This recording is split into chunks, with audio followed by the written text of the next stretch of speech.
Aureus, forgive me. And steer this weapon of deliverance to a worthier servant than I.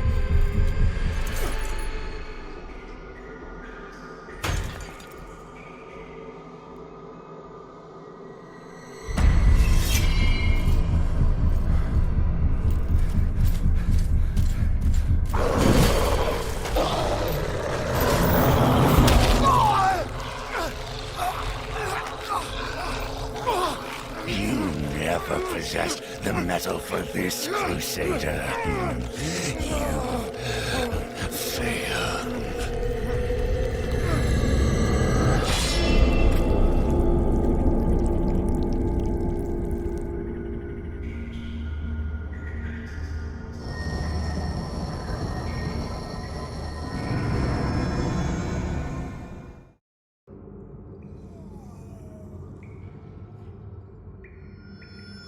Lo, the latest receiver of his grace.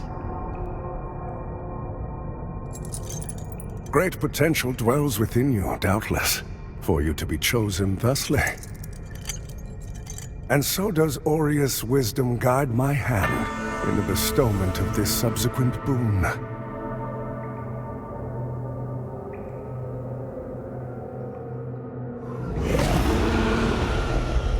Your flesh has been made sacrosanct with the mark of the Dark Crusaders. Prove yourself worthy of this gift. Seek me in the bowels of the bridge. Our work is of the greatest import.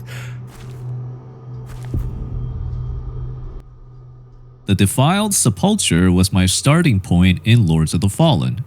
After I had chosen my class and created my character, I awoke in the eerie darkness of the Sepulchre, ready to embark on my perilous journey. A mysterious stranger appeared before me, handing me a mysterious blue glowing lamp, and cryptically instructing me to meet him later in the bowels of the bridge. With the lamp in hand, I ascended the stairs straight ahead. At first, it seemed like a dead end with twisted branches obstructing the windows. I turned left, revealing breakable wooden boxes and partially concealed coffins, hinting at an entrance to the next area. I smashed through them and entered the room, where I faced my very first adversary, testing my combat skills. The enemy in this room wielded a wooden cross and attacked with deliberate slowness. It raised the cross high over its head before slamming it down with great force. After a fierce battle, I emerged victorious, and I continued my journey through the ruins. I approached the stone doorway leading to the right, but before I ventured through, I noticed a golden glow to the left, signifying a hidden item. I collected the enervated Vigor's skull from a body submerged in water. I retraced my steps, returned to the stone doorway, and pushed forward. In the next room, I received a tutorial on how to lock onto targets and switch between them. Two enemies similar to the first one awaited me there, employing their slow and heavy attacks. I mastered the art of switching between the targets and dodging their attacks, eventually defeating both foes.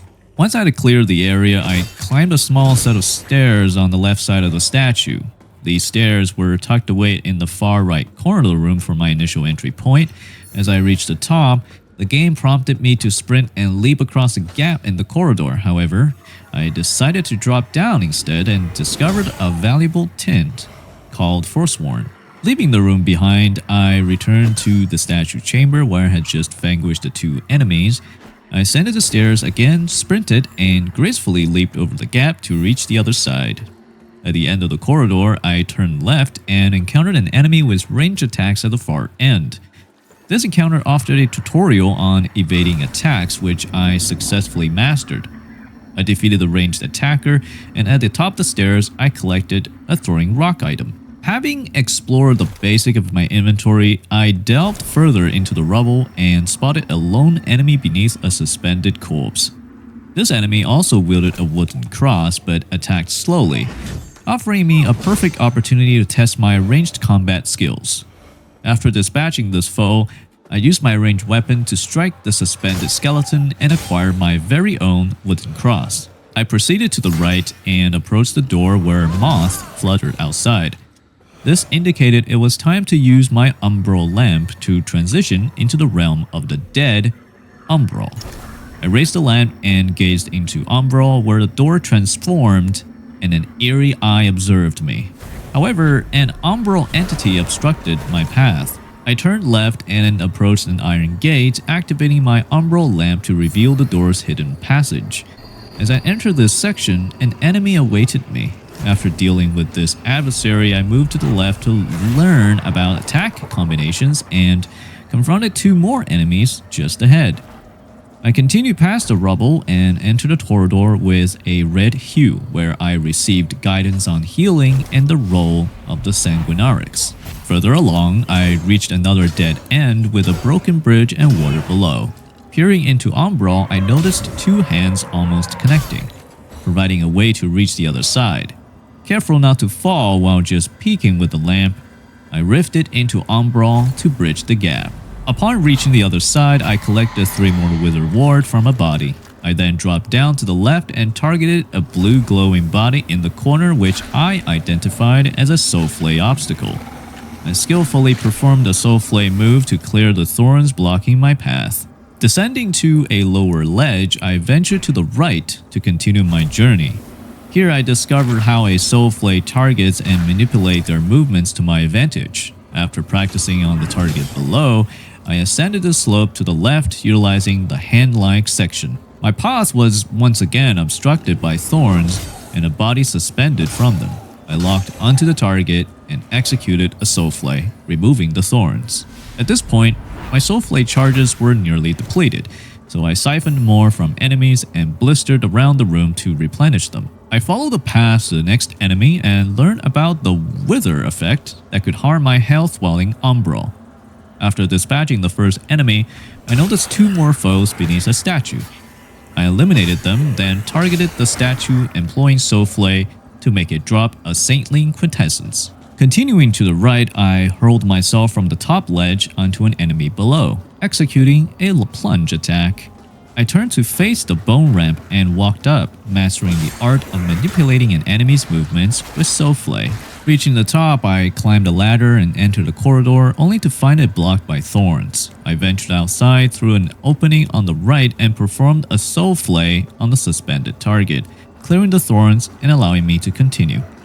This also triggered a cutscene, revealing the previously obstructed door now open thanks to my soulflaying efforts.